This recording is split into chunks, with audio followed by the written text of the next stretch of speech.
Last episode में आपने देखा मेरा दिल्ली से जैसलमेर का सफर, जहां की सुनहरी गलियों और चहल पहल से आबाद सड़कों से रूबरू होते हुए हमने इस खूबसूरत शहर और जैसलमेर फोर्ट को नजदीक से जानने की कोशिश की, जिसका लिंक आपको इस वीडियो के डिस्क्रिप्शन में मिल जाएगा। और आज आप और मैं जाएंगे सैम डेजर्ट, लेकिन उससे पहले हम जाएंगे उन चुनिंदा साइट्स पर जहां जाए बगैर जैसलमेर से वापस चले जाना एक अधूरे ख्वाब के मानिंद है। अभी सुबह के 11 बज रहे हैं और मैं जयंत भाई के साथ अपने होम स्टे से निकल चुका हूँ। हमारी आज की फहरिस्त में पहले नंबर पर आती है पटवा हवेली, जो जैसलमेर फोर्ट से वॉकिंग डिस्टेंस पर लोकेटेड है, जो सन 1805 में यहाँ के मशहूर व्यापारी श्री गुमान चंद पटवा के द्वारा बनवाई गई और यहाँ के एंट्री टिकट के लिए मैंने 50 रुपए अदा किए। आपको बताता चलूं कि पटवा ना तो कोई कास्ट है और ना ही कोई सरनेम, बल्कि ये वो खास लकब है जो श्री गुमान चंद पटवा को जरी और मोतियों की कारीगरी से जुड़ा होने की वजह से नवाजा गया। पटवा हवेली 5 मुख्तलिफ हवेलियों का एक अंजुमन है जो श्री गुमान चंद पटवा के 5 बेटों को डेडिकेटेड है। हवेलियों के इस मजमुए को खड़ा करने में तकरीबन 55 साल का वक्त लगा, जिसमें एक हवेली को बनाने में औसतन 12 साल लग गए। जैसलमेर के टिपिकल आर्टिस्टिक कॉम्पोजिशन के साथ साथ ये हवेली राजपुताना आर्किटेक्चर की भी एक बेहतरीन निशानी है, जिसको भारत सरकार की तरफ से लगातार मेंटेन किया गया है, जिसका नतीजा है कि 170 साल की उम्र होने के बावजूद भी इस जगह का ऑथेंटिक चार्म आज भी जिंदा है, जो कि एक बेहद काबिले तारीफ बात है। क्योंकि यहाँ के दरो दीवार की बनावट में सैंडस्टोन शामिल है, तो बाहर चाहे कितना भी गर्म मौसम क्यों ना हो, यहाँ अंदर कदम रखने के बाद एक अलग ही सुकून भरी ताजगी का एहसास होता है। क्योंकि जैसलमेर में साल का ज्यादातर हिस्सा गर्म मौसम के नजर रहता है, तो इसीलिए इस हवेली के कुछ खास कमरों को मजीद ठंडा रखने के लिए जमीनी सतह पर लकड़ी का भी बखूबी इस्तेमाल किया गया है। इस हवेली में खड़ी हर दीवार और हर एक छत बेहद महीन नक्काशी का वो बेहतरीन अक्स है, जिस पर पड़ने के बाद नजर का एक जगह थम सा जाना कोई बड़ी बात नहीं। और तो और यहाँ मुस्तहकम झरोकों को तराश कर निकलने वाली सूरज की सुनहरी किरणें यहाँ के सुनहरे मनाजिर के दर्जात को और भी ज्यादा बुलंद कर देती हैं।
पटवा हवेली के इस बड़े हिस्से में एक आलीशान म्यूजियम भी कायम किया गया है, जिसमें वो लाताद अशिया मौजूद हैं जिनका आज के दौर में महज तसव्वुर ही किया जा सकता है। जहां 150 रुपए अदा करने के बाद आप आसानी जैसलमेर की बावकार तारीख के गवाह बन सकते हैं। इस म्यूजियम के अंदर नुमाया दौरे माजी में चलने वाली करेंसी और मालिया दस्तावेजों के इस अहम मजमुए ने मुझे खास तौर पर मुतासिर किया। जहां एक और ये सभी चीजें कदीमी जमाने के आलिशान रहन सहन की नुमाया तस्वीर पेश करती हैं, वहीं दूसरी तरफ मौजूदा जमाने में बरामद हुए हजारों साल पुराने फॉसिल्स भी यहां आपको देखने को मिल जाएंगे।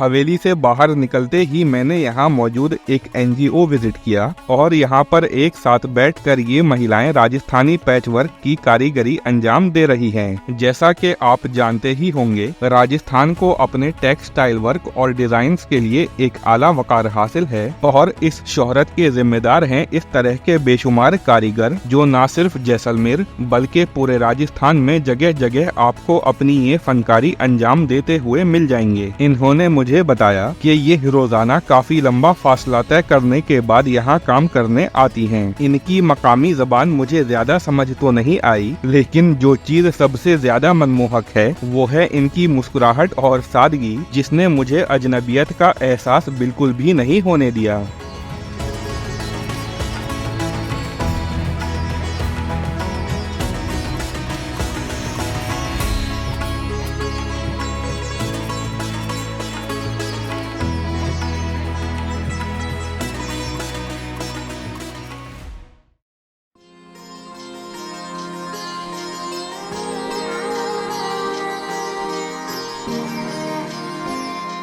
इसके बाद मैंने 2 किलोमीटर का फासला तय किया और पहुंच गया गडीसर लेक। यहाँ की खास बात ये है कि तकरीबन 1.5 किलोमीटर के दायरे में फैली हुई ये झील एक आर्टिफिशियल ह्यूमन मेड लेक है जो 1156 में महाराजा रावल जैसल और 14वीं सदी में महारावल गढ़ी सिंह के इख्तियारात के अंदर जैसलमेर में पानी की किल्लत को कम करने के लिए बनवाई गई। गडीसर लेक अपने आप में तो खूबसूरत है ही, साथ ही इसके किनारों पर बने मंदिर, घाट और छतरियाँ इस जगह के हुस्न में 4 चांद लगाने का काम बखूबी करते हैं।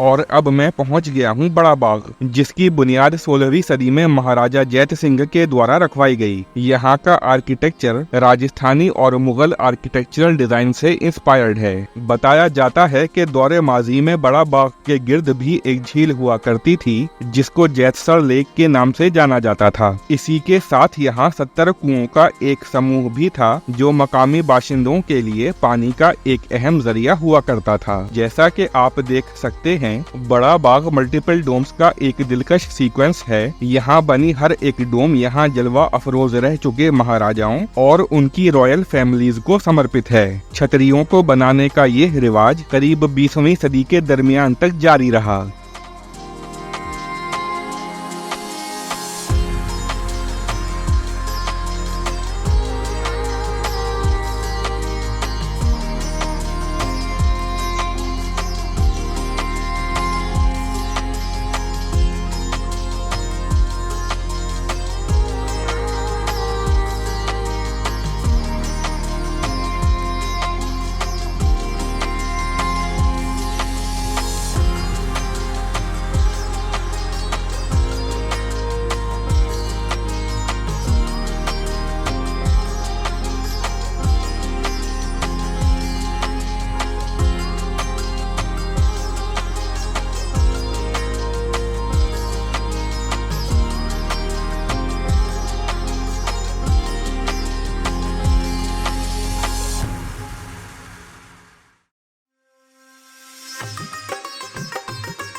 अब दोपहर के 3 बज चुके हैं और जैसा कि मैंने सुबह में जिक्र किया था, अब वक्त हो चुका है सैम डेजर्ट की ओर रवानगी का। क्योंकि अब लंच का टाइम भी हो चुका है तो इसीलिए मैंने कदम बढ़ाए केबी कैफे की जानिब, जो यहाँ ऑथेंटिक राजस्थानी डेलिकेसीज के लिए काफी फेमस है। यहाँ की एम्बियंस तो कमाल की है ही, लेकिन यहाँ रूफ टॉप से दिखने वाला पटवा हवेली का व्यू इस जगह को और भी ज्यादा आला बना देता है।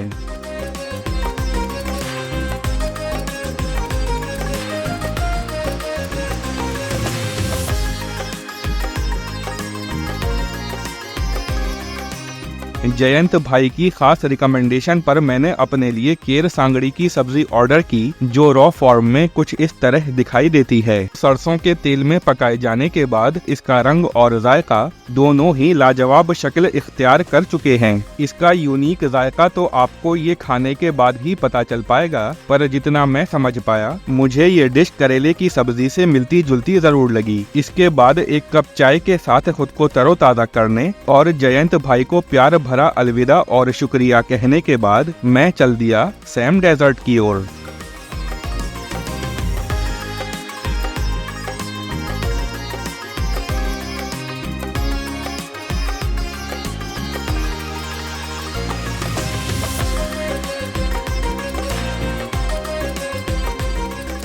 डेजर्ट जाने के लिए मैंने अपना एंटायर पैकेज मॉर्निंग में ही फाइनल कर लिया था, जिसके अंदर कैब से आने जाने का किराया, शाम तक का stay, camel ride, jeep safari और कल्चरल प्रोग्राम के साथ साथ डिनर भी इंक्लूडेड है। इस पूरे पैकेज के लिए मैंने डबल ऑक्यूपेंसी में 5000 रुपीज अदा किए। यहाँ जैसलमेर में डेजर्ट एक्टिविटीज के दौरान कई तरह के स्कैम्स भी सुनने में आते रहते हैं, लेकिन लकीली मैंने इस तरह की कोई भी चीज महसूस नहीं की और आखिरकार 1 घंटे की ड्राइव के बाद हम आ गए हैं मीलों दूर तक फैले हुए रेगिस्तान की गोद में।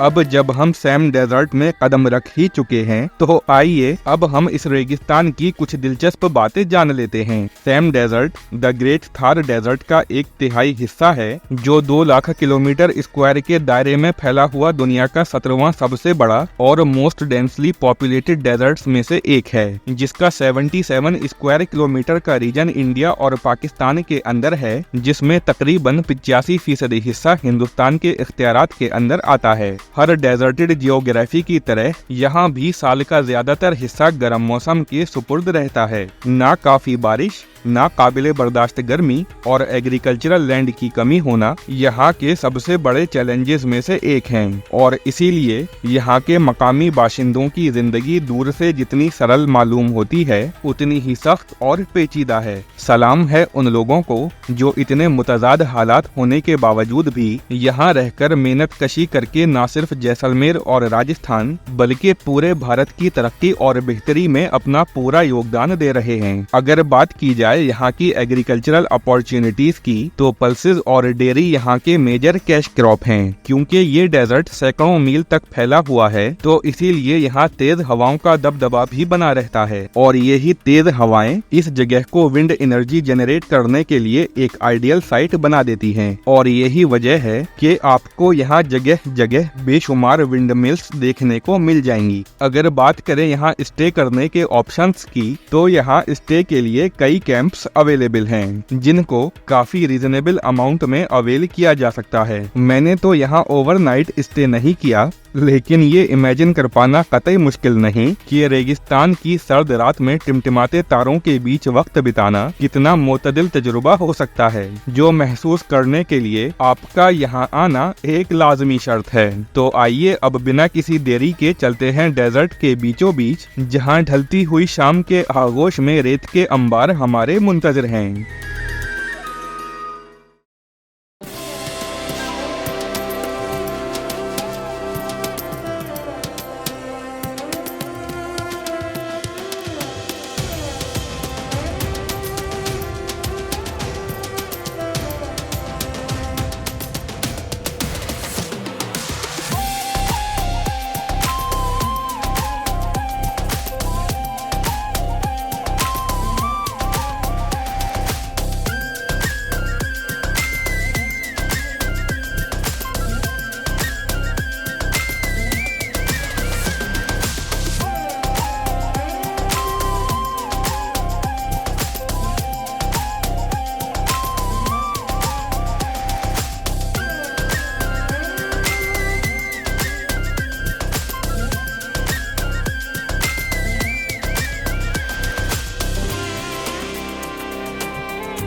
और अब सूरज के ढल जाने के बाद वक्त आ गया है राजस्थानी कल्चरल शो का, जिसमें कलाकारों ने एक ऐसा समा बांधा जिसने आज की इस हसीन शाम को तो रोशनी बख्शी ही और साथ ही हमारे इस टूर का भी एक दिलनशीन इख्तिताम तजवीज़ किया, जिसकी कुछ झलकियां आपके लिए पेशे खिदमत हैं।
तो आखिरकार इन रौनकों के साथ खत्म हुआ मेरा जैसलमेर का ये रंगीन सफर, और लाताद सुनहरी यादों को दिल में बसा लेने के बाद अब वक्त है घर जाने का। डिनर करने के फौरन बाद मैं निकल गया जैसलमेर रेलवे स्टेशन की ओर, जहां से दिल्ली तक का रास्ता मैं तय करूंगा जैसलमेर से काठगोदाम जाने वाली रानीखेत एक्सप्रेस में। जैसलमेर का ये सफरनामा आपको कैसा लगा, यह जानने के लिए मुझे हमेशा की तरह आपके कमेंट्स का इंतजार रहेगा।